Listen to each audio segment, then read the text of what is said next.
বন্ধুরা, আমি ডিম্পির ঠাকুমা ডিম্পির রান্নাবাটি চ্যানেলে আবার ফিরে এসেছি নতুন একটা রেসিপি নিয়ে।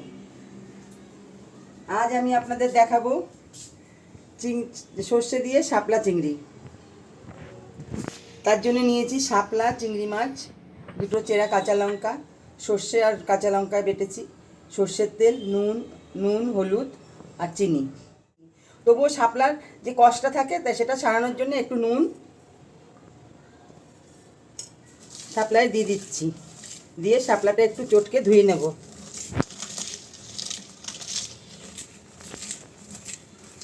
এবার দিয়ে নেব।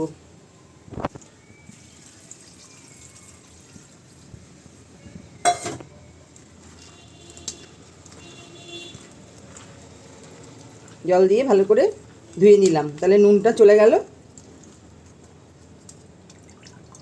শাপলার কষগুলো উঠে গেছে। এই দেখুন, আমি বাটিতে ঢেলে নিচ্ছি, চিংড়ি মাছটা দিয়ে দিচ্ছি, সব কাঁচাই দেব, চেরা কাঁচা লঙ্কা দুটো দিয়ে দিচ্ছি, সর্ষে বাটাটা দিয়ে দিচ্ছি,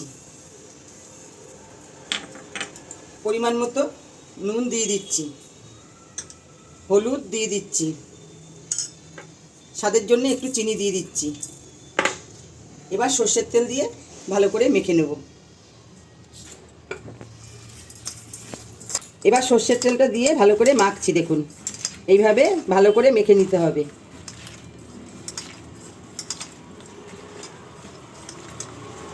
আমার শাপলা সর্ষে মাখা হয়ে গেছে,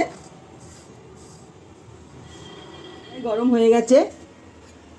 আমি তেল দিয়ে দিচ্ছি, অল্প তেল দেবো, সব শাপলায় সর্ষের তেল দিয়েছি তো তাই।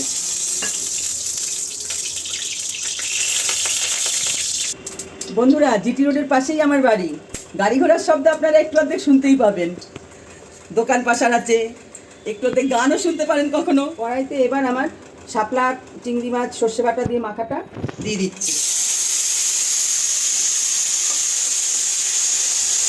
এতে কোনো জল দেব না, এই জলেই শাপলা হয়ে যাবে। এবার ঢাকা দিয়ে দেবো 5 মিনিটের মতো, অল্প আগুন, নেভা আগুন করে। এবার ঢাকাটা খুলছি,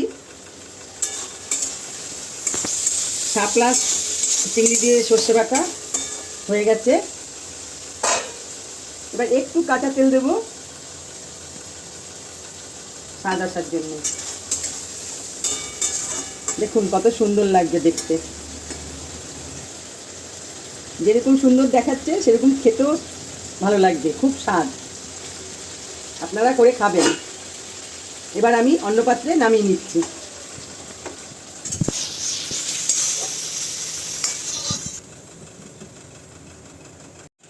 দেখুন বন্ধুরা, শাপলা চিংড়ি মাছ দিয়ে সর্ষে বাটা দিয়ে করেছি। আপনাদের এটা এরকম করে খাবেন আপনারা, যদি ভালো লাগে লাইক কমেন্ট শেয়ার করবেন। আজকের মতো আমার রান্না হয়ে গেছে, আর বিদায় নিচ্ছি, টাটা।